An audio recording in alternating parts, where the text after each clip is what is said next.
Elle pouvait être nouvelle ou tu pouvais l'avoir racontée 100 fois.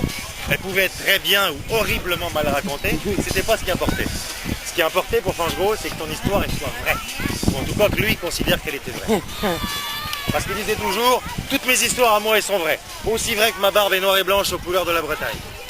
Ouais, toutes mes histoires elles sont vraies parce que je les ai toutes vécues. Ou toutes inventées. Et ce soir-là, moi j'étais content parce que j'avais une histoire à lui raconter à Fanchego. Je lui ai dit, ouais Fanchego, j'ai une histoire pour toi. Une histoire qui vient juste de se passer, qui vient juste de se terminer.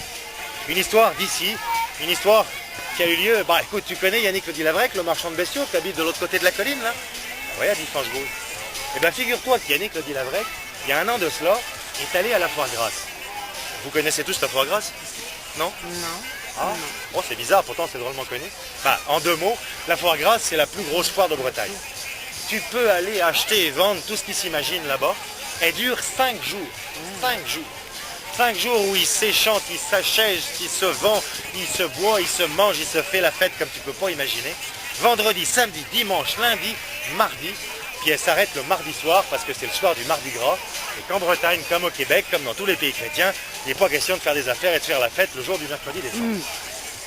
C'est pour ça qu'on l'appelle la foire grasse. Et puis, bah, le soir, il a fait ce qu'on fait à la foire grasse. Il a fait la fête. Il a bu, il a mangé, il a ri, il a dansé, s'est bien amusé. Il a bu du chouchen, cet alcool de miel assez étrange qui vous fait tomber en arrière avant même que vous soyez sous.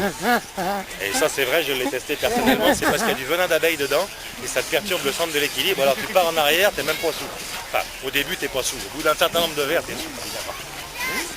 En tout cas, il a tellement bien fait la fête, Yannick Le Dilavrec, que le mercredi matin, quand il s'est réveillé, oh mon Dieu, il avait un groupe folklorique complet avec les bignous et les bombardes en train de jouer de la musique sous son crâne.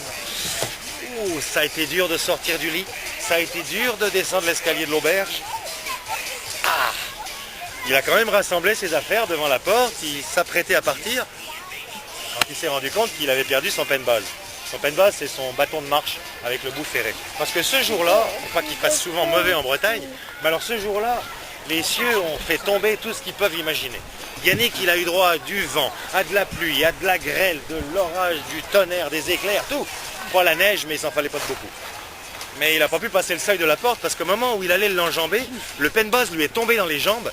Il s'est cassé la figure, il s'est à moitié fendu le crâne. Oh, quand il s'est relevé, il est sorti de sa bouche un certain nombre de mots que je ne vous répéterai pas, ni en français ni en breton. En tout cas, ça se terminait par une malédiction contre ce maudit bâton du diable et la promesse de ne plus jamais s'en servir. Il y a un an de cela, il y a un bon ami à moi qui est parti le soir pour conclure une affaire secrète. Grosse affaire, gros argent, gros secret. Tellement gros secret qu'il l'a emmené avec lui dans sa tombe. Parce que le lendemain matin, quand on l'a retrouvé, il avait plus d'argent, il avait le crâne fracassé et il avait plus de pen-base.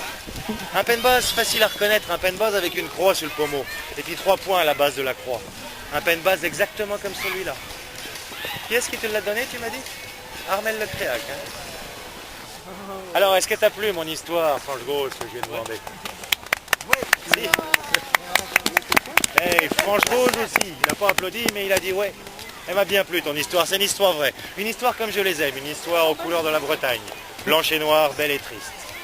Et bien pour te remercier, pour vous remercier, je vais vous raconter ma dernière histoire. Oh là, Fanchego, ta dernière histoire, mais t'as pas encore commencé à compter. Eh bien ça sera ma dernière histoire. Ce soir j'ai encore de la route à faire.